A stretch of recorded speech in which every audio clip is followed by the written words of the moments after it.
Pennsylvania Avenue. We're set up portable here, shooting tape. We're stuck in this area. Some tense moments at the White House today as bullets were fired into the press briefing room. Good evening, everyone. I'm Betsy Singer. And I'm Rod Carter. Thanks for joining us. We'll have that story in a moment, but first, Tallahassee's News Channel has just learned that a shooting has occurred here in the capital city. Details are sketchy at this time, but we do know it happened on the 400 block of Victory Garden Drive. News crews are on the scene, and we'll have details as soon as they become available. Well, in Washington, authorities are still piecing together what happened, and they're trying to determine a motive for today's shooting on the White House lawn. Police say an Hispanic man was arrested after several tourists captured him. Witnesses and reporters say at least 20 to 30 shots were fired. President Clinton is described as relieved that no one was injured. The rounds were fired from a Chinese-made semi-automatic rifle, according to the Secret Service agents. We were standing there taking pictures of the front of the White House, and the guy pulled out an AK-47 and just started opening fire about 10 feet away from us. And then he emptied his clip, and he went to reload, and he couldn't get it out, so he took off running, and then a guy tackled him, and then my buddy tackled him and got the gun away from him. And he couldn't get the clip back in, so he couldn't shoot no more, and everybody just kind of scattered, and then the cops finally showed up. Again, no one was injured in that shooting, though the president was at the White House residence at the time. Well, some tense moments a little closer to home tonight as well. A theater group is protesting the closing of their Halloween performance, saying it is unavailable for comment. Well, a sigh of relief for the city of Tallahassee tonight after an action-packed day of events.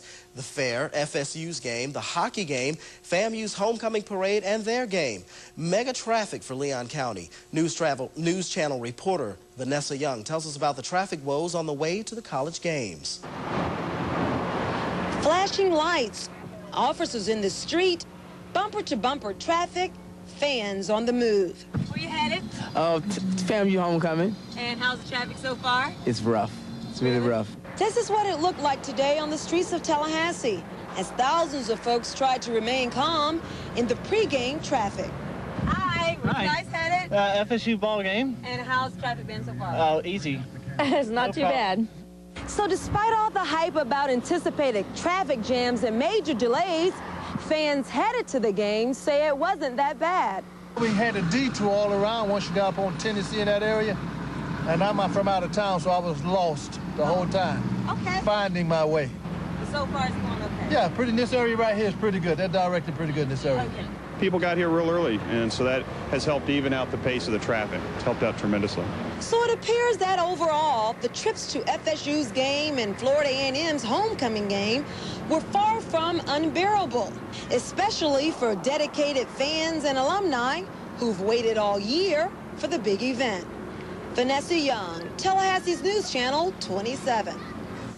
The Department of Transportation lifted restrictions on Interstate 10 this morning, but those eastbound lanes and westbound lanes that are open will be closed again once Monday morning, And with all the traffic, games, and so on, comes, you know what, money, especially for those selling and buying homecoming paraphernalia, like the vendors who were out today with all kinds of stuff, tables full of T-shirts, African art and artifacts. Florida A&M University fans and alumni had the chance to buy some of their favorite things, spending lots of money. But do vendors really roll in the dough? Yeah, we do, sometimes. Yeah, but there's nothing like too much money, you know. Okay. So you just have to keep trying. FAMU's homecoming always brings lots of money to Tallahassee. This year, an estimated 30,000 fans came to town.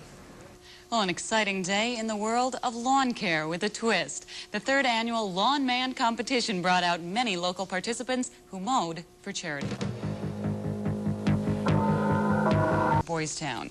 Great organization. Yeah, it is. It was great. And still to come on Tallahassee's News Channel, the man accused of beating to death his stepdaughter is behind bars. And Academy Day in the capital city. We'll tell you all about it when we come back.